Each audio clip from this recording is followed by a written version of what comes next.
राधे राधे। कैसे हैं आप लोग? ईश्वर कृपा से आप सब अच्छे होंगे। ईश्वर सब पे कृपा बनाए रखे, सबका कल्याण करें।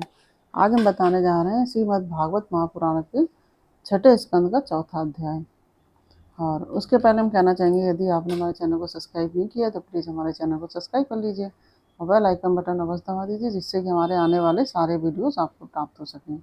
तो यदि आपको हमारी कथा पसंद आ रही है तो वीडियो को लाइक शेयर अवश्य कीजिए, जिससे कि और भी लोग कथा का लाभ प्राप्त कर सकें।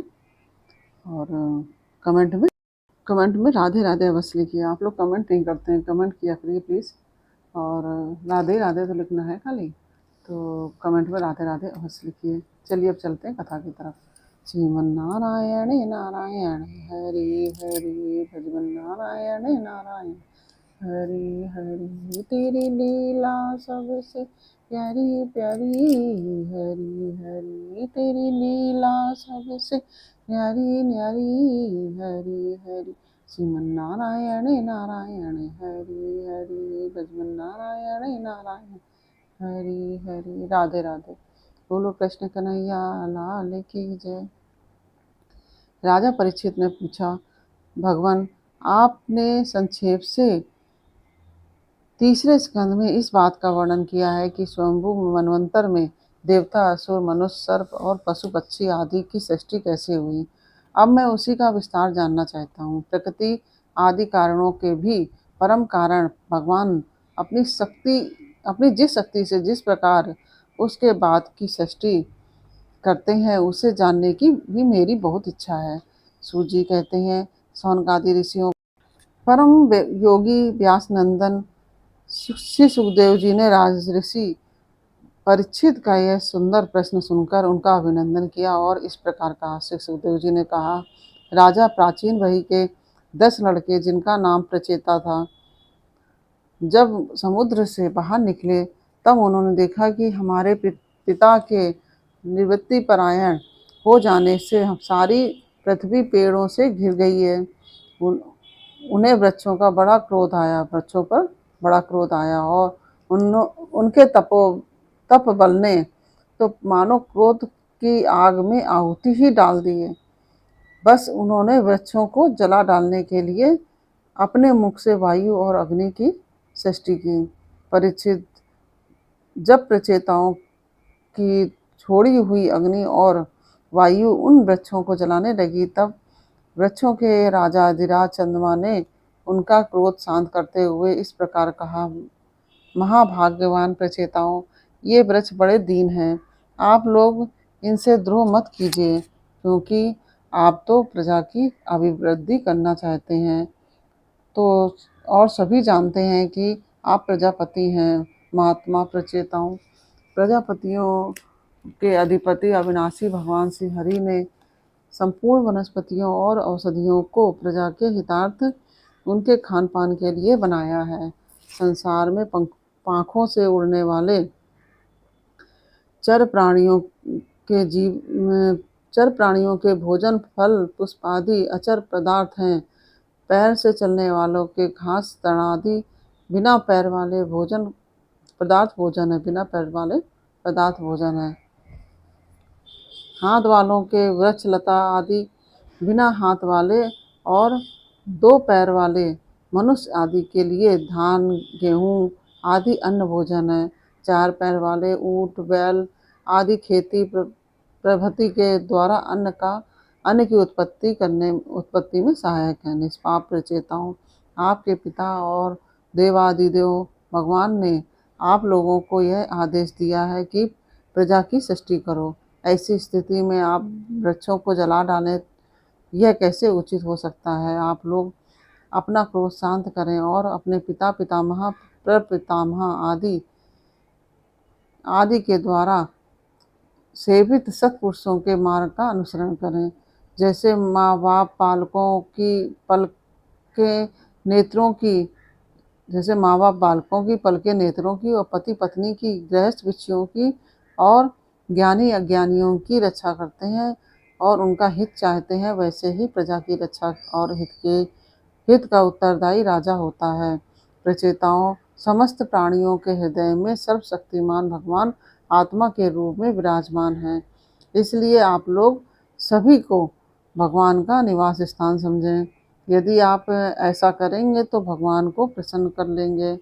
जो पुरुष हृदय के उबलते हुए भयंकर क्रोध को आत्मविचार के द्वारा शरीर में ही शांत कर लेता है, बाहर नहीं निकलने देता, वह कालक्रम से तीनों गुणों पर विजय प्राप्त कर लेता है। प्रचेताओं, इन दीनहीन वृक्षों को और न जलाइए, इन दीनहीन वृक्षों को और न जलाइए। जो कुछ बच रहे हैं उनकी रक्षा कीजिए, इससे आपका भी कल्याण होगा। इस श्रेष्ठ कन्या का पालन इन वृक्षों ने ही किया है, इसे आप लोग पत्नी के रूप में स्वीकार कीजिए। प्रचेत वनस्पतियों के राजा चंद्रमा ने प्रचेताओं को इस प्रकार समझा बुझाकर उन्हें ब्रह्मलोचा अप्सरा की सुंदरी कन्या दे दी और वे वहां से चले गए। प्रचेताओं ने धर्मानुसार उसका पारिग्रहण किया। उन्हीं प्रचेताओं के द्वारा उस कन्या के गर्भ से प्राचेतस दक्ष की उत्पत्ति हुई। फिर दक्ष की प्रजा सृष्टि से तीनों लोक भर गए।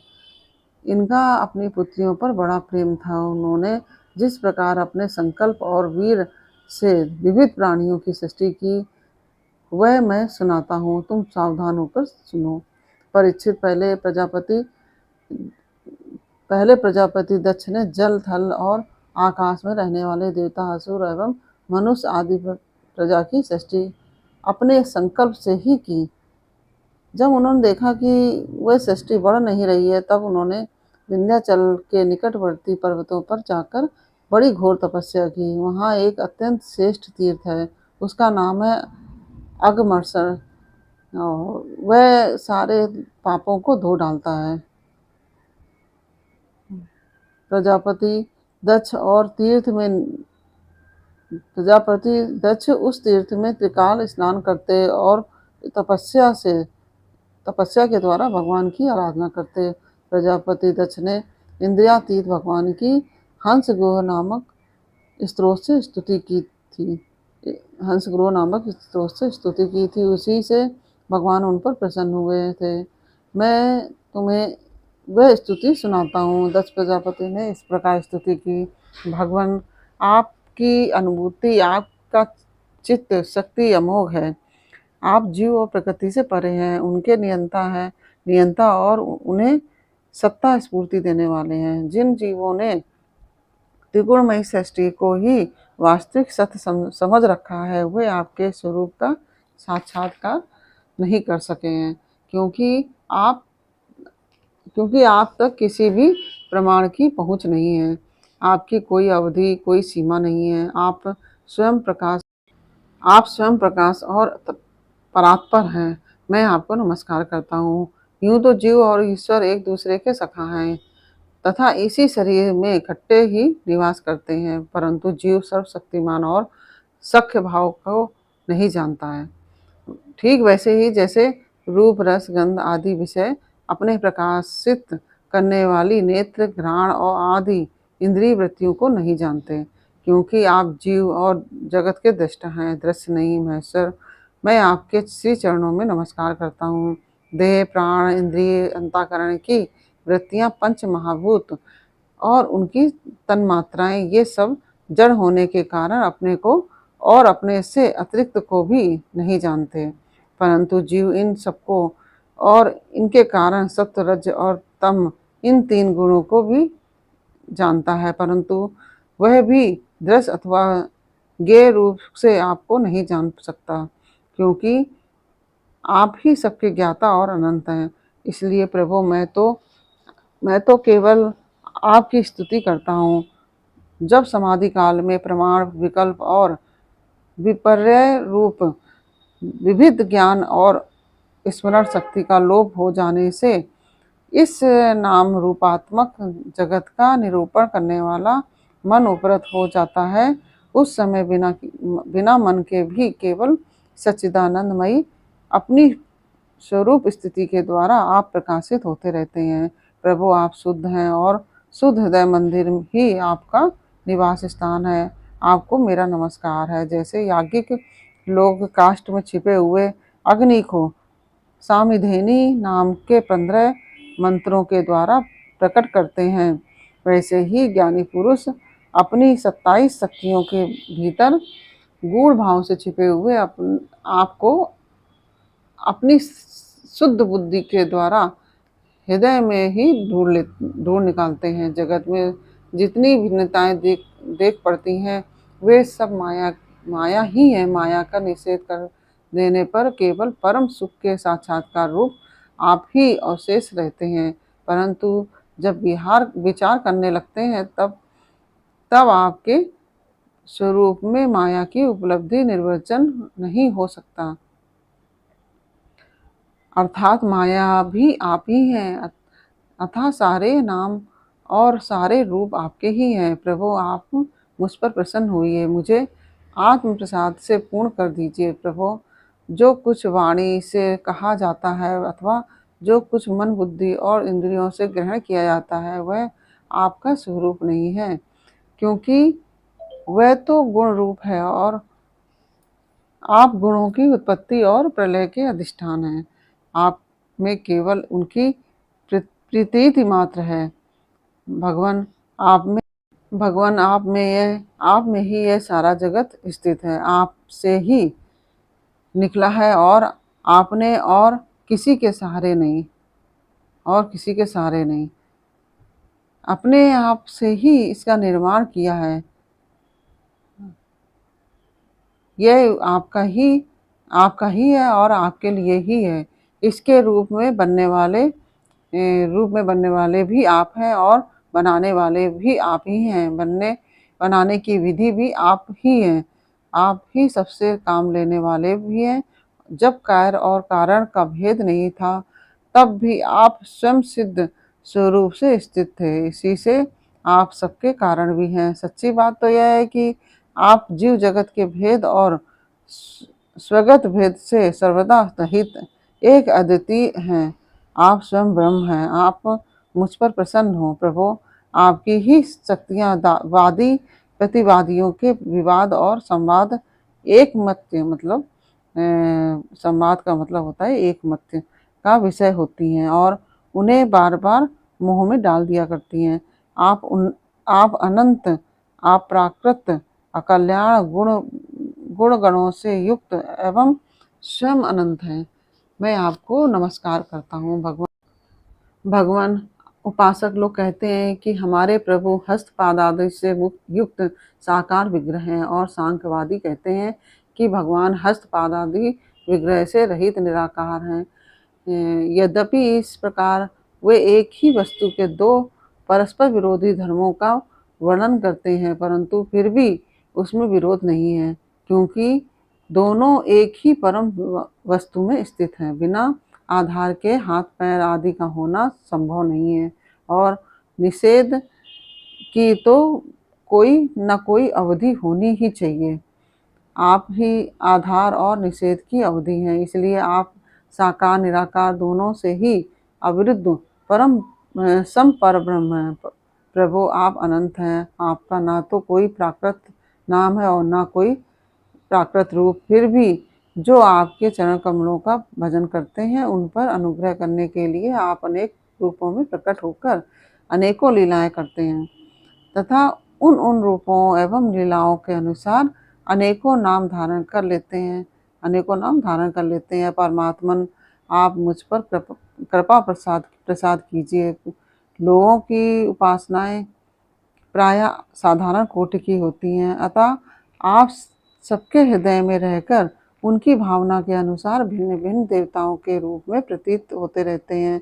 ठीक वैसे ही जैसे हवा गंध का आश्रय लेकर सुगंधित प्रतीत होती है, परंतु वास्तव में सुगंधित नहीं होती, ऐसे सबकी भावनाओं का अनुसरण करने वाले प्रभु मेरी अभिलाषा पूर्ण करें।